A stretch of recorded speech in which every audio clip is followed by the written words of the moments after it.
Hello students, स्वागत है आपका उर्मिला मैथ्स अकेडमी में।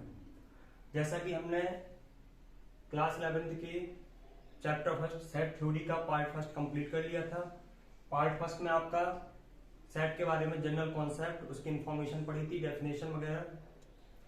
अब यहाँ पर हम रिप्रेजेंटेशंस ऑफ सेट पढ़ेंगे, मतलब सेट को रिप्रेजेंट कैसे करते हैं, सेट को लिखते कैसा है। तो यहाँ पर सेट को दो तरीके से रिप्रेजेंट किया जा सकता है, टेबुलर या उसी का दूसरा नाम होता है रोस्टर फॉर्म, और सेकंड होता है सेट बिल्डर फॉर्म। टेबुलर या रोस्टर फॉर्म, दूसरा सेट बिल्डर फॉर्म। अब हम दोनों को अलग अलग देखते हैं।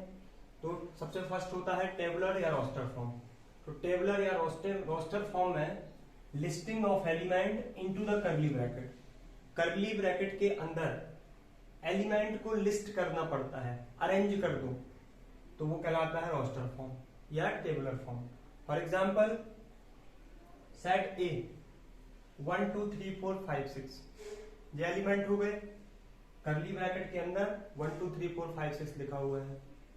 सेट बी में A B C D E F G curly bracket के अंदर अरेंज है एलिमेंट, ये कहलाता है आपका टेबुलर या रोस्टर फॉर्म। और भी आप समझ सकते हो, जैसे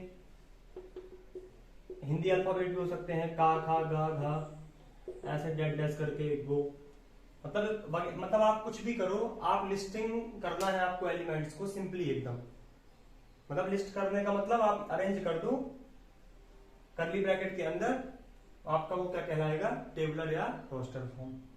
अब दूसरा आता है सेट बिल्डर फॉर्म। तो सेट बिल्डर फॉर्म ज्यादा यूज होता है टेबुलर फॉर्म की कंपैरिजन में। क्यों? सेट बिल्डर फॉर्म्स की जरूरत हमें इसलिए पड़ी क्योंकि फॉर्म तो ये भी बढ़िया है, भैया इसकी क्या जरूरत पड़ी। जब कोई चीज में एक चीज थोड़ा सा या आपका कोई एक कॉन्सेप्ट कम होगा तब तो दूसरा आया, तो दूसरे की जरूरत इसलिए पड़ी। जैसे आपके पास मान लो हमने कहा कि नेचुरल नंबर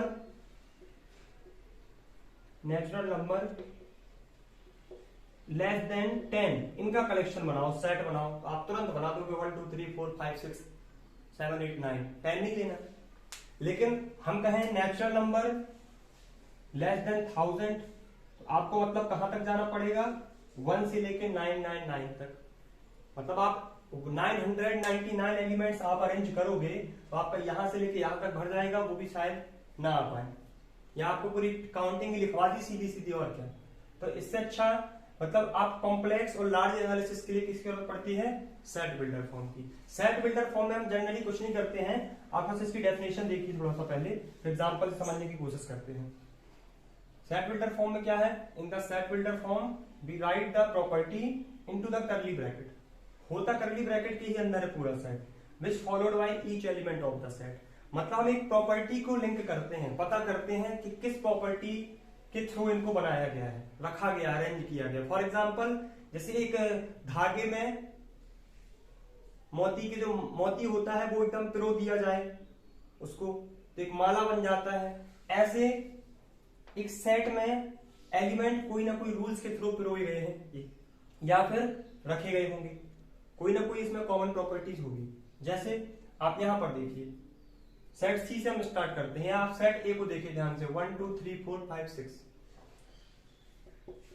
यहां पे क्या है जी, नेचुरल नंबर है, 6 के अंदर है, मतलब 7 से छोटे नेचुरल नंबर। तो इनको कैसा लिखा जा सकता है, ऐसे लिख सकते हैं कि x आपका एलिमेंट हो गया, x की वैल्यू कहां से बिलोंग करती है, ये भी बताना जरूरी होता है, कहां से बिलोंग करती है, नेचुरल नंबर से।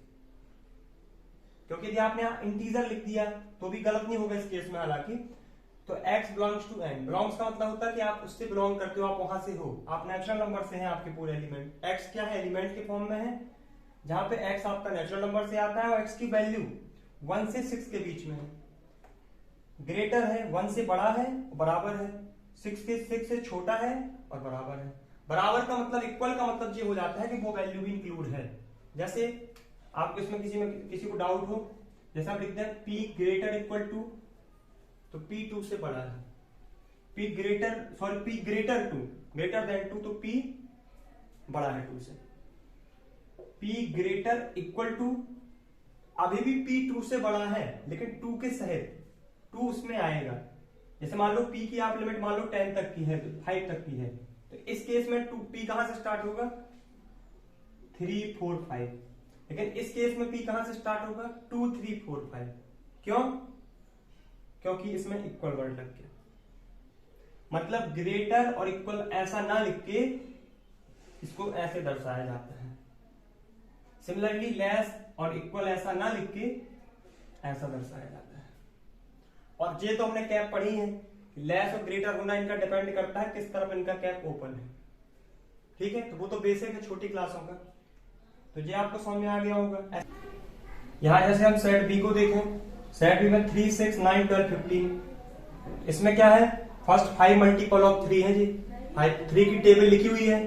तो x की वैल्यू x फॉर्म में आपके एलिमेंट है, x इक्वल है 3n की। 3n का मतलब क्या, 3 के मल्टीपल। अब आप n इक्वल 1 रखो 3 आएगा, 3 1 जा 3, n इक्वल 2 रखो 3 2 जा 6। तो कहां तक रखेंगे 5 तक। तो हमें दिखाना पड़ेगा ना कि n क्या है, n की वैल्यू 1 2 3 4 5 है, ना कि उसमें पॉइंट वाली वैल्यू इंक्लूड नहीं है कि 1.1 1.2। तो हमें ये दिखाना पड़ेगा कि स्मॉल n की वैल्यू कैपिटल N के अंदर से आती है, मतलब नेचुरल नंबर के अंदर से आती है। तो n belongs to capital N, और उसमें फिर n की वैल्यू कहां से कहां तक है 1 से लेके 5 तक। फिर वही इक्वल वाला कॉन्सेप्ट, तो 1 से बड़ा या बराबर, यानी कि ग्रेटर और इक्वल, और यहाँ 5 के लेस और इक्वल। तो आप 1 से 5 तक की आप वैल्यू रखो यहाँ पे, तो आपको जो x मिल जाएगा, x यानी कि आपको एलिमेंट मिल जाएगा। सिमिलरली आप सेट सी को ध्यान से देखिए, 1 4 9 16 25 36, मतलब ये स्क्वायर है। तो कैसा लिखा हमने x such that x equal n square, n square रखा, और n की वैल्यू आप 1 से लेकर 6 तक रखते जाओगे, आपको क्या मिल जाएगा, सेट मिल जाएगा। तो सेट बिल्डर फॉर्म में आप किसी टेबलर या रोस्टर फॉर्म के सेट को कन्वर्ट करके आप एक शॉर्टकट में प्रॉपर्टीज के फॉर्म में लिखते हैं। लेकिन जनरली हमने वो बात बताई, ये छोटा सा क्वेश्चन है तो इसमें आपको लग रहा होगा कि सेट बिल्डर फॉर्म तो बड़ा है, वैसे उससे भी बड़ा आता है, किससे, और टफ है टेबलर फॉर्म से, लेकिन ऐसा नहीं है। हमने अब देखो इसको, हम इस बात को क्लियर इस एग्जांपल से करते हैं। जैसे a इक्वल टू लिखा है 2 4 6 और यहाँ डेट डेज 1000, मतलब इवन नंबर है पूरे, कहां तक 1000 तक। अब आप इसको लिख लो, अच्छा पूरा डेट टेस्ट यूज नहीं करो, पूरा लिखो, तो ये तो बहुत बड़ा आ जाएगा। और जब इसको हम किस में लिखते हैं, सेट बिल्डर फॉर्म में, तो देखो x such that x equal 2n है, 2n मतलब 2 के मल्टीपल है, कहां तक है 2 1 या 2 से 1000 कब मिलेगा, जब 500 का इंटू करेंगे, तो 1 से लेके 500 तक के बीच की लिमिट है। और n हमने कहा, यहां इसको लिखना जरूरी क्यों होता है कि n की वैल्यू नेचुरल नंबर से बिलोंग करती, क्योंकि आप फिक्स का इंटू करोगे ना। यदि आप यहां n equal to rational number कर दें, r कर दें, या रेशनल नंबर को सॉरी q लिख दें, तो क्या हो जाएगा फिर यहाँ पे बहुत बड़ी दिक्कत हो जाएगी। क्यों? क्योंकि वहां फिर 1 लिया जाएगा, 1.1 लिया जाएगा, 1.2 लिया जाएगा, तो उसके अंदर भी बहुत सारे रेशनल नंबर होते हैं। तो फिर आपका जो सेट बहुत बड़ा हो जाएगा, कोई लिमिटेशन नहीं रह जाएगी। इसलिए इसको लिखना पड़ता है कि आप कहां से बिलोंग करते हैं। तो हमने लिखा n belongs to capital N, मतलब फिक्स का इंटू करना। 2 का मल्टीपल तो है, लेकिन 2 1 2 2 2 4 ऐसा नहीं कि 2 का इंटू 1 से भी करो, 1.1 से करो, तो फिर कहां है वो 2.2, मतलब गड़बड़ हो जाएगा इंटू यदि आप करो। यहाँ पॉइंट की वैल्यू नहीं है, यहाँ पॉइंट की वैल्यू आप इंटर नहीं कर सकते। तो आपको जो टेबलर या रोस्टर फॉर्म और सेट बिल्डर फॉर्म बहुत अच्छे समझ में आ गया होगा। अब हम सेट बिल्डर फॉर्म और टेबलर फॉर्म के बहुत सारे एग्जांपल नेक्स्ट लेक्चर में करेंगे, जिससे आपको और कॉन्सेप्ट क्लियर हो जाएगा। और सेट बिल्डर फॉर्म की टॉपिक आपको आपकी प्रैक्टिस पर डिपेंड करता है, आप कितनी अच्छी प्रैक्टिस करके आते हैं, आपसे उतना ही अच्छा बनेगा। आई थिंक आपको ये वीडियो बहुत अच्छी समझ में आई होगी। यदि आपको वीडियो अच्छी लगे, लाइक शेयर एंड सब्सक्राइब जरूर करें। Thank you.